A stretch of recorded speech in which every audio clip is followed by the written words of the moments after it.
What's happening, fam? L.A.R. movement still moving. Book is entitled Lessons from a Non-Custodial Father at Amazon Kindle and Create Space. A link will be in the description box below. As usual, go get it. This video is entitled You Can Only Be a Perfect You, or a perfect version of you.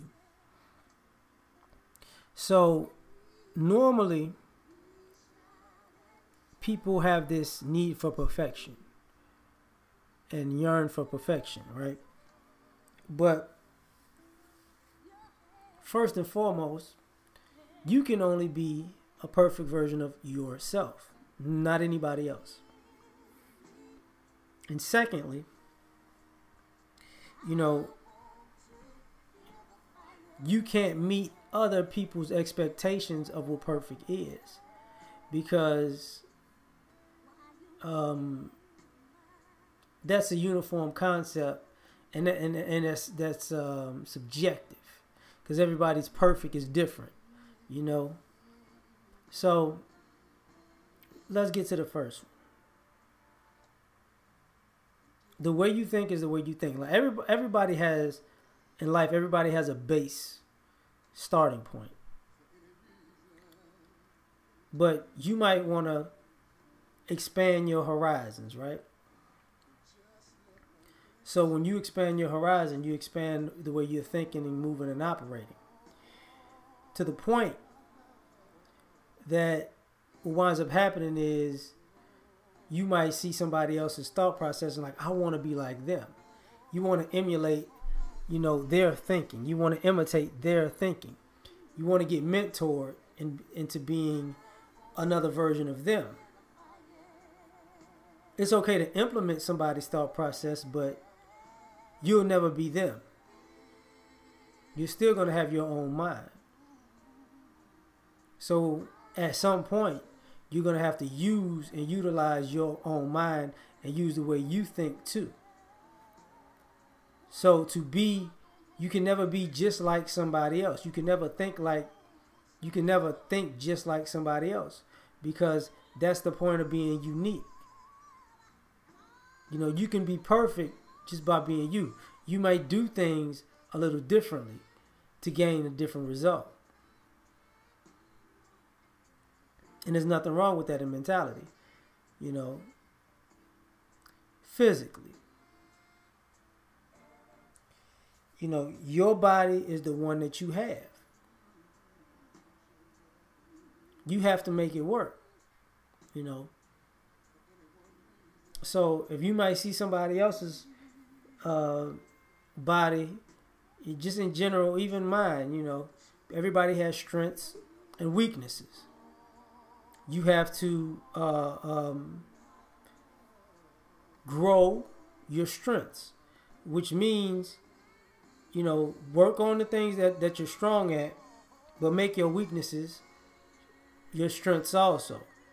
That's how you make yourself perfect. You wind up becoming proficient in things that you weren't, that you once were weak in, and now you're good all across the board. So this goes into the body dynamic, where you have a unique body. Your body does unique things that other people can't do naturally.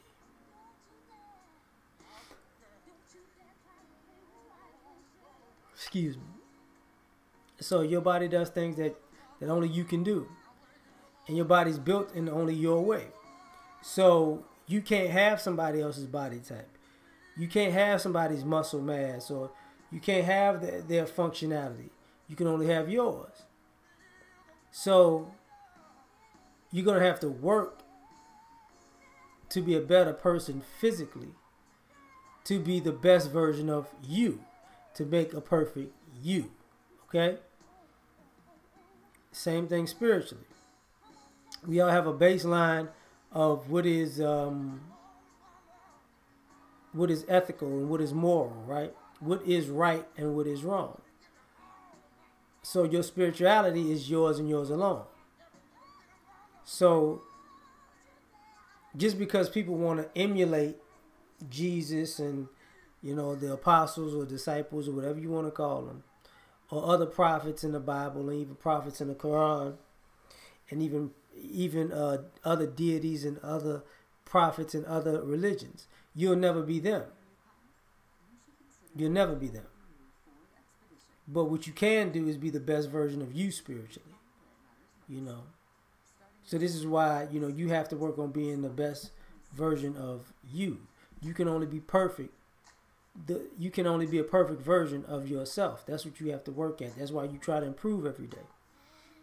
Now, this goes with, you'll never be perfect in other people's eyes. Because, for one,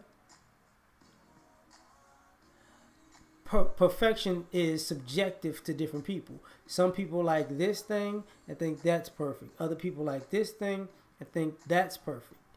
You will never be able to fit everybody's perfect, because their perfect is going to change from person to person. So don't concern yourself with being that. So if somebody said, you're not my type, fine, bye, not your type. And I'm not just talking about in a relationship aspect.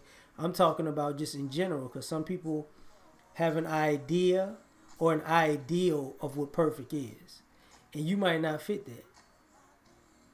Even if you are perfect, even if you are a perfect version of yourself, you still might not fit this other person's ideal. Now, the other thing is, perfect for other people changes, because there are certain people who just break the mold, right? It's like, well, this is perfect to me, and then somebody comes along and they're better than that person's ideal of what perfect was. So now it turns their whole world upside down. They have a baseline for what perfect is to them, but then they have this real life living, breathing thing that is showing them that some people are better than their ideal of perfect. So, it's not going to really work, And some people, the only perfect that they can handle is a perfect that they can handle.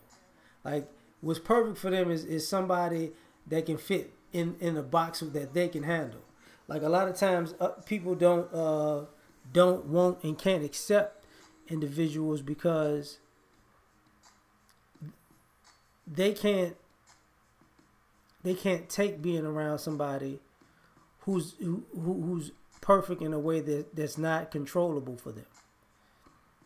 So yeah, you're perfect for you, but you're not perfect to them, because they can't use you in the way that they need to use people. So that's what makes it subjective. Also, people have issues, so sometimes people who are looking for perfection are looking for perfection as a defense mechanism for their issues. So their perfection is the opposite of whatever it is that was imperfect in their life. So it has nothing to do with actual quote unquote perfection, as far as with somebody saying this is the perfect that I need. What it actually is I need something that is the antithesis of the imperfect that gave me issues. So they're not really in a quest for perfection. For perfection, they're in a quest to find a savior or something to erase the memory of what once was. It's something that scarred them. So you have to take this stuff into consideration, because nobody, and also nobody is, and this is why I'm saying nobody is perfect, because people are trying to be perfect by other people's standards. You put a person on a pedestal and deem them as perfect, when that's not realistic. That's not reality. So now that they're on this pedestal of perfect, they can't never come down because your hopes and dreams are in them. But the reality is, we all have a responsibility to be our perfect self. And no one outside has a responsibility to make us all perfect. So, with that being said, I'm done. Catch you next time.